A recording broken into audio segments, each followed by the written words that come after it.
Hey mga brods, anyari na sa San Miguel Bermen pagkatapos matalo sa NLEX. Ngayon rain or shine naman mga kabrods. Tapos ang malala pa dito, tinambakan pa ito ng Ross. Well, alam naman natin medyo lumalakas ng Ross dahil tinalo nga nila, di ba, yung Hong Kong Eastern. Nag-estim ngayong Commissioner's Cup. Pero ito pong SMB kasi, di hamak naman na mas maganda ang lineup nito kaysa naman sa rain or shine. Pero tinambakan pa rin mga kabrods. So ito na nga, isa rin sa nakikita nila ay ito pong import na si Quincy Miller, 12 points lang mga kabrods. Palaging highest pointer nila si Junmar Fajardo, di ba? Palagi na lang nadepende kay JMF. Ito, tambak na naman. Habang maaga pa, ito mga kabrods, bigla nilang pinalitan ito pong si Quincy Miller at kinuha ito pong si Torren Jones. Yes, kahit lang din niya ito, 6'9" din mga kabrods. Pero dahil sa pinakita ni Quincy Miller, talagang pinalitan na nila itong si Jones mga brods. Galing itong liga sa Mexico mga brods, doon sa kanyang kupunan doon sa Abejas de Leon sa Mexico sa LNBP mga kabrods na liga, na isa sa mga sikat na liga dyan sa Mexico. At kung saan dyan din naglaro ito pong former import na si Benny Boatwright Jr. At nakapaglaro na rin ito ng mga Pro League sa Australia, Dominican Republic, United Kingdom, Saudi Arabia, Libya, and Chinese Taipei. So malakas ito pong si Torren Jones. Nothing explosive naman sa kanyang mga awards and achievements sa kanyang paglalaro as an import. Pero mga brods, ito nga yung maganda eh. Underrated ka, hindi ka masyadong kilala, pero gugulatin mo sila mga brods. Parang nangyari kay Justin Brownlee taong 2016 na hindi nila kilala si JB dahil hindi naman ito nag-NBA. Pero ito pong si Torren Jones mga brods, parang ganyan din ang kanyang gagawin. Dahil base sa mga highlights na napanood ko sa kanya, ay magaling din naman na import ito, explosive at dominant din ito sa ilalim mga kabrods. Maganda rin naman kahit papano ang kanyang shooting kaysa naman kay Quincy Miller na tira ng tira tapos hindi naman napasok mga kabrods.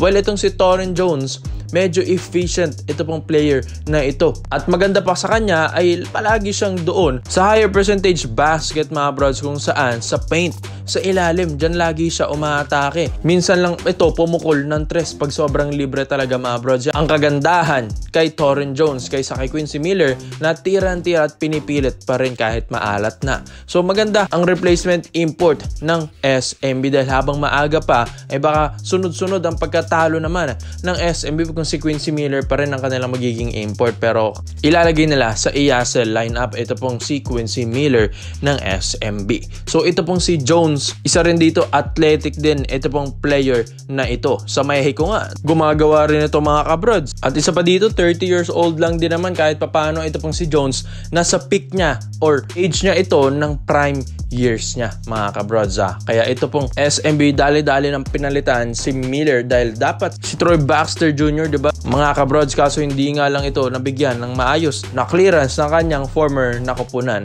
sa ibang bansa. Halos gawig lang din naman ng laruan ito ni Troy Baxter ito pong si Jones mga kabrods. Dunker din, high flyer, yan din ang kagandahan kay Torren Jones. Well, yan din ang isa sa mga matutulong niya sa SMB. Defense, offense sa ilalim, matutulungan niya si Junmar Fajardo sa ilalim, at rebounding mga kabrods, maski na block shots. Dahil yan din naman talagang isa sa mga tinatrabaho ng mga high flyer na imports mga kabrods. Kaya ito, exciting ito dahil next week pa rin naman natin makikita ito pong si Torren Jones. Kung di man ako nagkakamali, baka lalaruin pa kasi ni Quincy Miller yung against Terra Firma Jeep this week ng SMB sa Biyernes mga kabrods, at baka makita na rin natin ito na maglaro against Blackwater Bossing sa Sunday naman yan sa Inares Antipolo. So ikaw mga brods, sa tingin nyo ba ito pong si Torren Jones, mapapalakas ba niya ang SMB kaysa kay Quincy Miller? Kaya komento mo lang mo dito mga brods at isayin natin yan. Dito naman po tayo sa kabanbalita naman natin mga kabrods.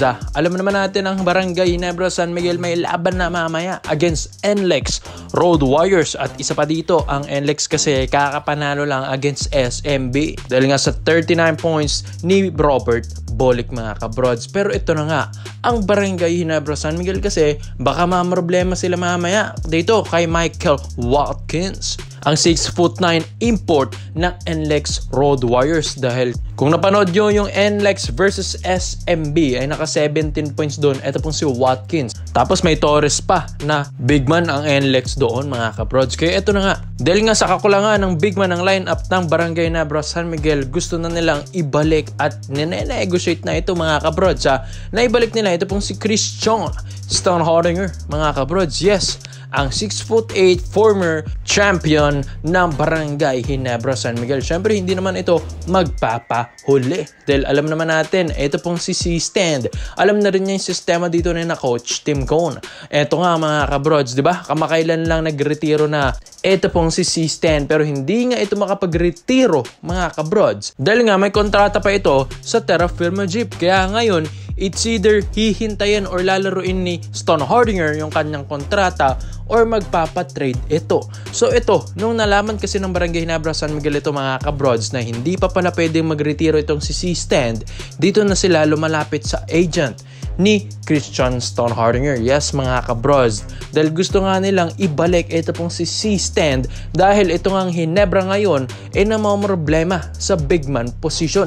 Lalong-lalo na di pa makabalik ito pong si Isaac Go na kinuha din nila dyan. Kaya ito pong si Stone Hardinger na alam naman natin na isa ito sa mga reliable big man ng Ginebra, at bago i-trade ito ng Ginebra sa Terra Firma, isa ito sa mga highest scorer ng Ginebra San Miguel. Kaya nga nagulat ako bakit ito trade pa mga kabrods. Kaya ito na nga para nga makatulong sa big man position ng Ginebra. Pabalik na ito pong si Stone Hardinger. And yun nga mga brods, ayon din sa mga reports and rumors natin, ito pong si C-Stand ay nagtatampo lang din naman talaga ito sa Ginebra dahil trinade siya. Pero babalik at babalik ang laro neto, at alam ko namang gustong bumalik neto sa Barangay Ginebra dahil dito rin naman siya nakakatikim ng kampyonato at malaking sahuran. Kaya 'di ba mga brods, kahit sino naman, ang dream talaga sa PBA ay mapunta sa Barangay Ginebra San Miguel. Kaya nga ito mga kabrods, sa paglaro ng Ginebra mamaya against NX Road Warriors, dito nyo makikita kung gaano kailangan ng Ginebra ng isang big man mamaya. Baka talunin din sila ng NLEX. Ang SMB nga, kagandahan yung lineup. May Fajardo pa yun ha, tapos meron pang Quincy Miller na 6'9" pero natalo pa mga kabrods. Paano pa yung Ginebra na 6'7" lang si Justin Brownlee, tapos pinakamalaki na nila si Aguilar na 6'9". Kaya makikita mo, mabubungi talaga yung lineup ng Ginebra kung wala silang big man mga kabrods, lehitimong big man. Kaya ito na si Stone Hardinger na alam ng sistema ni Coach Tim Cone, alam na kung paano magkampiyon sa Ginebra at alam na niya kung paano makascore sa sistema ng triangle offense ni Coach Tim Cone mga brods. Kahit sino naman, maski Ginebra fans, gusto nilang ibalik si Stone Hardinger, tapos ibalik din nila sa Terra Firma mga kabrods. Ito pong si Isaac Go, pero medyo awkward yun mga kabrods. Siguro nga magsasama sila ni Isaac Go sa Ginebra at si Go ititrade naman nila sa ibang koponan para hindi naman pangit tignan. Kaya itong mga brods C-Stand to Barangay Ginebra San Miguel, alam kong babalik at babalik ito, at kailangan din kasi ito ng Barangay Ginebra San Miguel, lalo na puro laro na at sunod-sunod na yung laro ng Ginebra this week mga kabrods. Kaya komento mo mo dito mga brods at isa-isa natin yan. Salamat sa panonood mga brods. This is overrated highlights yun lang. I'm out.